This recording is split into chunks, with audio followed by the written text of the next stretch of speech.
Hey everyone, how you guys doing? I'm Erica. Welcome back to another video. In today's video, I'm going to be showing you how to make Pinterest pins the right way. So let's get started. So first off, guys, let's talk a little bit about the sizes of your pin. Now, Pinterest actually recommends that we go ahead and use the 2 to 3 aspect ratio, and that is 1000 by 1500 pixels. They also have other sizes, and those are 600 by 900 pixels, 1000 by 1500 pixels, 1200 to 1800, and 2000 to 3000 pixels that you can use for your pins. Now, after doing a lot of research, guys, I found that these last two sizes are actually used for infographics instead of images or instead of pins on Pinterest. So you need, if you're creating infographics, you can use the last two sizes, but for your pins, you can go ahead and use the first two sizes available given by Pinterest to create your pins, guys. So this is what a 600 by 900 pixel pin looks like.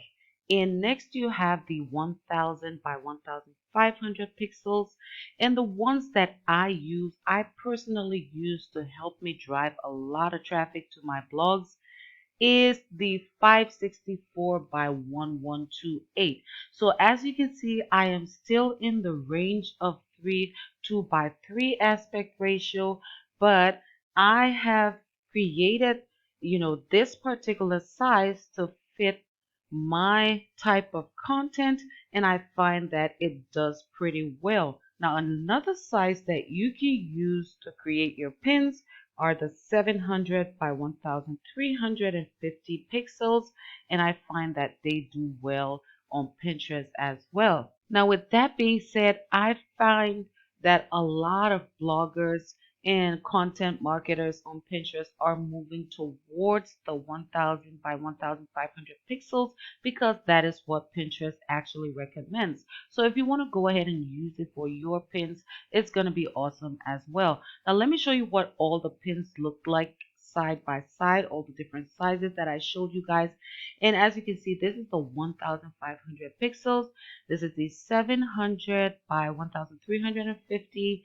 This is the 564 by 1128, and this is the ones that I use to create my pins. And the last one is 600 by 900 pixels, and I find that not many people use those anymore on Pinterest. And now this is a pin from another user, and as you can see here, this is also a 564 by 1128 pixel pin that is doing pretty well on Pinterest. Now, guys, although Pinterest actually recommends that you go with the 1000 by 1500 pixels, as you can see here, we have viral pins in the diet niche, and this one has 14,000 repins, and it is at the top of the viral pins list on Pinterest. And when we go to check out this pin, you're going to see that this pin is 564 by 846 pixels.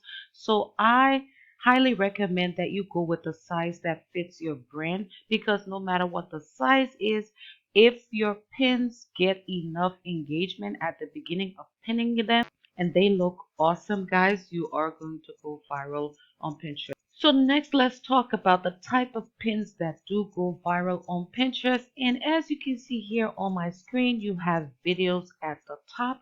And this video right here has over 274,000 repins on Pinterest. And next on the list, you have infographics. Infographics, they do go viral on Pinterest, but the problem with these types of pins, guys, is that they only get you engagement on the platform, but they do not drive traffic to your blog. And this is something that you do not want if you want to make money blogging online, or if you want to make money with affiliate sales. You do not want to create infographics or videos for Pinterest, although it is going to increase your monthly viewers and your engagement on the platform, but it is not going to drive you traffic. So if you want to increase your engagement on your Pinterest account, you can create these types of pins, but they should not be your money pin. Now, if we scroll down to the bottom, you're also going to see that other types of pins that do well and they drive traffic to blogs and offers are pins that have colors. You have yellow, oranges, greens, and those types of, bright colors, they do very well on Pinterest. But one thing to keep in mind when you're creating pins on Pinterest, you do not want to have a lot going on in the background. You can have a single object on your pin and you have your keywords or your text in the foreground to be able to use to get the most out of that particular pin. Now, as you can see here, these do not have a lot of different objects going on in the background. They're using high contrast colors in their pins, and you can see the amount of repins that they have on Pinterest. So next we want to talk about high definition images. Now you can get images from Canva for free to use in your pins, guys, but there are other sites out there that you can use to get high quality images, and the ones that I recommend right now are Unsplash and Pixabay. But I like to use Unsplash because they have a ton of different high quality, high definition images that you can use. So if you go ahead right now and you type for something like laptop, let's see what comes up. You are going to see that they have some clean, high definition images that you can use in your pins. And here's Pixabay as well. You can see that there are tons of images that you can use from this website as well. So let's go ahead and start creating some pins. And first off, guys, we want to talk about the focus point. So this is very important when you're creating pins because you want your audience or your viewer to understand right away what your pin is about. You see people online on social media, they have an attention span of less than 5 seconds.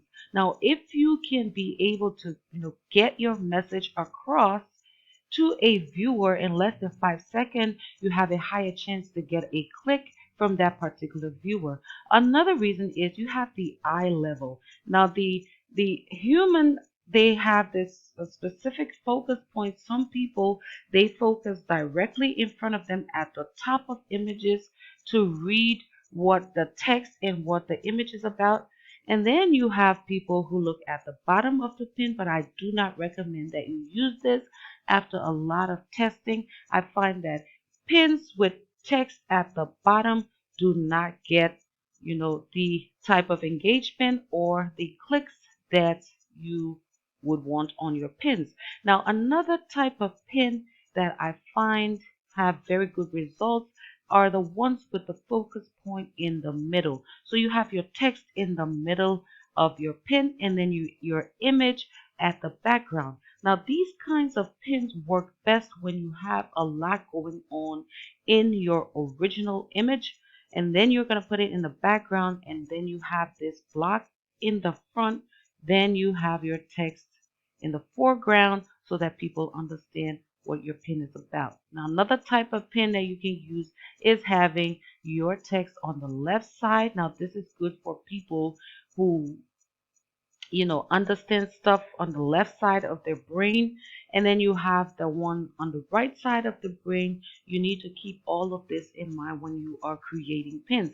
Now, the last one is just for decoration purposes, but I find that it works well on Pinterest to get clicks to your website as well. So you may want to do a lot of testing for your specific type of niche and see what works best, what gets you the most clicks. But I find that the less text you have on your pins, the better the engagement is going to be, the more clicks you are going to get. So you need to keep in mind that when you're creating pins, you don't want them to be all over the place, and you don't want to have too much text going on the image. So let's move on to the next step. So let's talk a little bit about the color combination of your pins. When you are creating pins, just as you do not want to have a lot of text going on in the image, you also do not want to have a lot of different colors going on in the image as well. So you need to choose the colors of your text correctly, and you need to use something like a color picker tool. Now with Canva, with a pro account, they're going to give you colors from the image right in here. I don't know if they have this with a free account, guys, but if they don't, they also have another part of their website. It's called the color palette generator, where you can go ahead and upload the image, and they're going to give you all the different colors within the image that you can use to go ahead and add text to your pins as well. Now as you can see here, I use this to grab this blue and added it to the front. Now another thing I want to mention is that you want to use the dominant colors from within the pins to create your focus points or your text. You always want to use the dominant colors to make your image pop on Pinterest. As you can see here, the most dominant color in here is the black or the dark gray, and I've used that as a focus point in this image as well. So this one, I have a lot of stuff going on in the background, and so I have this white block here in the middle where I can go ahead and add yellow or black text here in the image as well.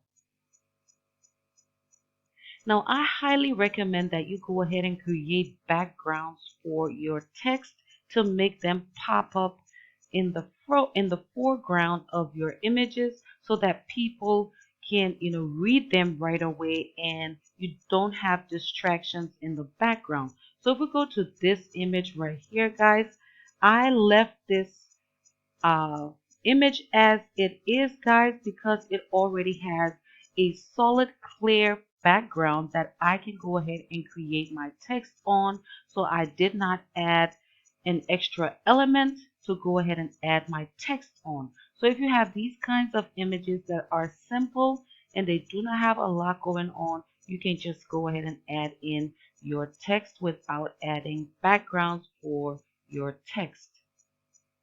So now that you understand everything you need to do when creating an image for Pinterest, let's go ahead and create one from scratch. And to do that, go to your Canva dashboard and type in the pixels or the dimensions that you want to use, and go ahead and click on create design. Now the first thing you want to do is go ahead and add an element. Go to the element, select a grid for your canvas, and now you want to choose an image. So I am going to choose this image because I like it a lot. Now, once you choose your image, you want to go ahead and you want to add in your background for your text.